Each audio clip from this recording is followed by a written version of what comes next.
Olá, meus amores, sejam todos muito bem-vindos aqui ao canal Fátima Muniz. E hoje eu trago para vocês um relato de um rapaz, de um cavalheiro. Ele me escreveu e pediu para que eu não mencionasse o nome dele, ok? Ele é aqui do Rio de Janeiro, ele é da região serrana, ele é de Petrópolis. Muito obrigada a você que me enviou esse relato, fiquei muito feliz, é surpreendente e vamos compartilhar aqui. Espero que você goste e fique satisfeito com a maneira que vou relatar aqui para os ouvintes aqui do canal, ok? Muito obrigada, hein? Muito obrigada mesmo. Bem, gente, o que ele conta no e-mail que ele enviou? Esse caso, ele aconteceu com a avó dele em 1970. Só que como a avó, ela não gosta muito assim de mencionar esse caso, esse ocorrido, então por isso que ele pediu para colocar anonimato nele, na avó, não citar nomes, tá ok? E eu vou tentar aqui me explicar bem direitinho para vocês entenderem muito bem, tá? Foi assim. A avó dele sempre gostou de contar histórias para ele, para o irmão, quando eles iam passar férias lá. E sempre antes deles dormirem, ela contava ali um caso ou outro. E nesse dia, o irmão dele dormiu mais cedo, um pouquinho, e ficou só ele e a avó. E ele pedindo para a avó contar um caso para ele, porque ele se sentia bem com as histórias que a avó contava. Então, nesse dia, a avó dele falou: olha, eu vou te contar esse caso, mas você não pode falar para os seus pais que eu te contei, porque ninguém gosta de lembrar desse ocorrido. Você me promete? Ele: prometo, vovó, pode deixar. E aí ela contou para ele. Bem, em 1970, a avó dele e o avô perderam ali um amigo muito querido, muito íntimo deles. E aí eles foram, né, no sepultamento, compareceram lá para levar o alento deles e as condolências à família do amigo. E nessa ida deles ao cemitério, a avó dele, na hora ali do sepultamento, ela olhando assim, ela bateu os olhos numa roseira lindíssima, maravilhosa, que encheu os olhos dela. E foi imediato, ela pensou assim: eu tenho que ter essas rosas. E ela até que foi assim, meio como se fosse assim, levada à roseira, sabe? Indo assim, hipnotizada para aquela roseira.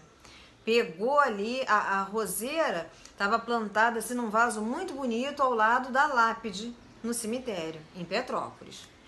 E aí ela foi, pegou aquela roseira, cortou ali o que ela pôde e levou para casa. E aí ele até conta que a avó dele, ela tem assim um chamado dedo verde. O que ela planta dá, o que ela planta floresce lindamente. Ela é muito boa, sabe? Com plantação, com terra, com flores. E aí ela plantou aquela roseira no jardim da frente da casa dela e a roseira só crescia, só florescia e até mais rápido do que o normal, sabe? Ela floresceu lindamente. Pois bem, nesse inteirinho, ela ficou grávida da mãe do neto dela, desse que nos conta. Ela já tinha 2 meninos e ficou grávida dela, da mãe do rapaz.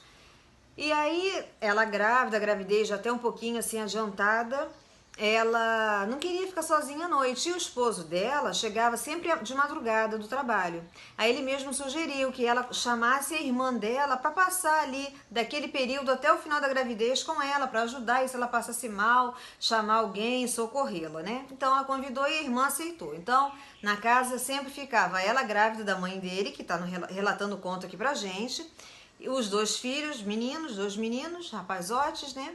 E a irmã. Pois bem, um dia, de tarde, ela descansando um pouquinho depois do almoço, chamaram no portão da casa dela. Ela levantou, né, até com uma certa dificuldade, grávida, levantou, foi ver quem era. Quando ela chegou assim, no portão, era um menino por volta dos seus 10, 11 anos, ela até achou assim: esse menino deve ser amigo dos meus filhos. Ela só achou estranho que ele era branco, branco, branco, como uma vela, como um papel, uma roupa assim impecável, parecendo assim uma roupa de sair, sabe, de passear, muito bem cortada, bem trabalhada, e ele com uma bola assim embaixo do braço. Gente, ela disse que nem ficou assim, não sentiu medo, nada, achou estranho aquela roupa de época, né, antiga, é bem arrumado, mas achou que era amiguinho dos filhos dela, né? Coincidia ali mais ou menos a idade. Aí ela perguntou para ele: você está procurando o Luiz ou o Carlos, que eram os filhos dela mais velhos?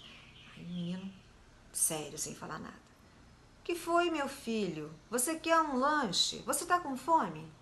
O menino nada de falar, só olhando para ela fixamente. Ela: você quer um copinho de leite, meu filho? Um suco? Ele não disse nada. Olhando para ela, ele olhou para o lado, ele deu aquela olhada bem séria para a roseira e olhou para ela de volta. E foi se encaminhando para os fundos da casa, assim pela lateral, né? Que a casa no centro, as laterais, ele foi se encaminhando. Aí ela foi atrás dele também depressa para ver para onde ele ia, não respondia nada, menino estranho. Quando ela chegou lá na parte dos fundos, ele já não estava mais lá. Aí ela até pensou, ele de repente pulou um muro, né? Isso podia acontecer, um muro baixo e tudo, só que ela sentiu um medo, naquele momento, um medo tão grande, tão intenso, que aí ela até ficou suspeitando que alguma coisa ele estava errada, pelo medo, pavor que ela sentiu. Ela foi aquele pressentimento, aquela coisa assim estranha por dentro dela, né? Mas aí ela entrou, foi para dentro de casa, começou lá os afazeres dela, arrumar a cozinha, aquela rotina de dona de casa, ela até espareceu um pouquinho aquilo ali. Não comentou com ninguém, ficou lá quietinha, fazendo as coisinhas dela. Quando anoiteceu, eles se prepararam para dormir, e aí, como é que funcionava ali o dormir na casa, né? Como é que eles se posicionavam? O rapaz, o neto, relatou que ficava a mãe na cama de casal com os dois meninos. E ela grávida, né, como eu já falei pra vocês, e no chão a irmã dela fazia uma caminha assim no chão. Só que depois que os meninos já estavam quase dormindo, elas até chamavam e levavam eles pro quarto deles, né, porque depois era só o esposo dela chegar e deitar. Aí nesse dia não foi diferente, eles já quase pegando no sono, elas levaram os dois meninos pro quarto e voltaram a ficar ali deitadas. Aí, de repente, elas começaram a escutar um barulho na cozinha, um abre-porta de armário, e panela caindo no chão, e barulho de pacote caindo no chão, aquela confusão, cadeira sendo arrastada. E elas nem assim entender nada, já era tarde, os meninos já deveriam ter pego no sono há muito tempo. Aí, quando elas já mencionavam se levantar, os meninos batendo na porta, apavorados, elas abriram, aí eles dizendo que tinha alguém na cozinha, tinha alguém mexendo na cozinha. Gente, quando elas chegaram na cozinha, as duas irmãs, a cozinha estava toda revirada. E não poderia ter sido os meninos, porque nem dá tempo deles fazerem aquela bagunça toda. Os armários que estavam abertos eram os armários de cima, muito alto, não dava para eles abrirem, nem subindo na cadeira. É aquela confusão e mantimento jogado no chão, cadeiras arrastadas, as portas abertas, sabe? Um terror. Elas ficaram assim, sabe, estarrecidas. Aí foram pro quarto, fecharam a porta e ficaram ela com os dois filhos bem abraçadinha, bem encolhidinha ali na cama, a irmã do lado, e já pedindo a Deus para aquilo acalmar, o que fosse, se fosse alguém que tivesse entrado na casa, que saísse, né? E esperando que o marido dela chegasse, mas ele só chegava o quê? De madrugada, como eu falei para vocês. Aí quando elas acharam que já estava tudo abrandando, acalmando, elas começaram a escutar no sótão pisadas, mas umas pisadas assim muito fortes, com muita força, como se fosse um gigante pisando no sótão. Aí eles apavorados e tal, a irmã dela foi na cozinha, catou um facão daqueles bem grandes, falou: minha irmã, você fica aí, que eu vou lá no sótão ver o que está acontecendo. Aí ela: não, você não vai não, pelo amor de Deus, não me deixa aqui sozinha. Ela: vou, você fica aí. E para ter acesso ao sótão, era uma escada lateral na casa que dava ao sótão, pois a irmã dela foi. E a irmã grávida, a avó do menino, ficou lá pela fresta olhando tudo, né, todos os movimentos. Pois ela, corajosa, guerreira, porque ela é guerreira, gente. Eu estaria lá encolhidinha também. Pois ela pegou o facão e subiu. Subiu, ficou lá um tempinho, lá em cima, tudo calmo, tudo em silêncio.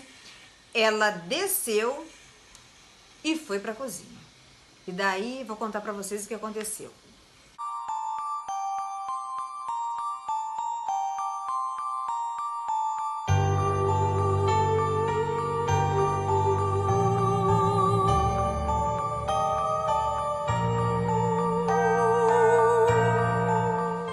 E daí, gente, ela catou um pacotinho de vela, catou um fósforo e catou o álcool. Pegou aquilo tudo, acendeu-lhe a vela para iluminar o caminho dela, ela foi até o jardim, onde é que ela foi? Quem sabe me dizer? Exatamente, ela foi direto na roseira, ela tacou álcool na roseira todinha, acendeu o fósforo e jogou. No que ela jogou, aquela roseira se transformou-se numa labareda imensa. A irmã dela, ela conta que ela estava assistindo, né? Ela viu melhor ali os fatos, que aquela roseira, ela pegou fogo, ela lambeu assim 1 minuto, mas que não sobrou nem cinzas, tão rápido que ela foi consumida. Pois a irmã dela entrou, guardou lá o facão, falou para ela que estava tudo resolvido, estava tudo acabado. Pois vocês saibam que até hoje os meninos mais velhos deram os tios do rapaz que nos conta o relato. Eles nunca falaram o que eles viram na cozinha. E a tia, a irmã dela, a tia do rapaz, nunca contou o que houve no sótão. E eles não gostam de contar o assunto, mencionar, contar pra ninguém, nada. Aí depois que a avó dele contou, falou, meu filho, você não conta isso pra ninguém. Mas ele contou aqui pra gente, né? Aqui pro canal Fátima Muniz. Muito obrigada, meu querido, pela confiança. Mas ela recomendou porque tamanho medo, né, gente? Não é fácil, né? Então, foi isso que aconteceu com essa senhora em 70, né? E aí, graças a Deus que ela ficou bem, não perdeu o bebê, as coisas acalmaram, né? Então, o que eu suponho? Eu suponho que aquele menino era o menino de onde ela pegou a roseira, né? Daquele túmulo, e ele foi atrás das rosas dele, né? Isso que eu suponho. Eu até já contei um conto aqui, O Coração do Cemitério, já contei pra vocês, né? Quem não viu ainda tá aqui no canal. O Coração do Cemitério foi até um dia que eu contei 3 relatos, né? Entre esses 3 relatos estava esse daí, de uma moça que foi no sepultamento do avô e achou um pingentezinho de coração preto e pegou no cemitério, né? Então, a gente nunca deve pegar nada na rua e trazer para nossa casa, principalmente da onde? Do cemitério, que é considerado um lugar ali santo, um solo sagrado. Você vai pegar alguma coisa ali? Não, né? Não nos pertence. Tem gente que rouba ali retrato, pega na inocência mesmo, como essa senhora, as rosas. A gente não deve pegar nada, nem uma pedrinha, nada, né? Aquela flor, ela foi ofertada para a pessoa que foi sepultada ali. A pessoa já não tem nada, tem uma florzinha, vai o outro lá e pega a florzinha? Não pode, gente. Não pode pegar, né? Aquela florzinha era dele, poxa. Então a gente não deve fazer isso nunca, em hipótese nenhuma. O que é da outra pessoa, mesmo que essa pessoa já não faça mais parte aqui desse mundo terreno, a gente não deve pegar e trazer para nossa casa, né? Fica aí o alerta, o sinal, o aviso, né? Ainda bem que acabou tudo bem, não houve nada assim mais grave, né? Tudo se solucionou ali. Olha, espero muito que vocês tenham gostado. Eu agradeço demais a esse ouvinte petropolitano que nos mandou esse relato maravilhoso da vozinha dele, né? Ele, não posso falar o nome, ele pediu para ficar no anonimato, né? Então, assim estará. Muitíssimo obrigada a você, meu querido, e a todos que brindaram aqui conosco esse conto aí, esse relato fabuloso. Um grande beijo. Se gostou do vídeo, deixa um joinha pra mim, tá? Se acha que esse vídeo é do interesse de alguém que gosta de escutar um bom conto, um bom caso, um causo, um relato, divide com essa pessoa. Ela vai gostar, tenho certeza, tá bom? Compartilha, se você achar que alguém aí das suas relações vai gostar desse vídeo, compartilha com essa pessoa, tá bom? Se você é novo aqui no canal, seja muito bem-vindo. Tem outros vídeos aqui para trás de contos também tem outros assuntos, mas tem bastante conto, bastante relato, bastante resenha literária, resenhas literárias nacionais que caem no Enem, que caem na UERJ, tá? Dá uma olhadinha lá.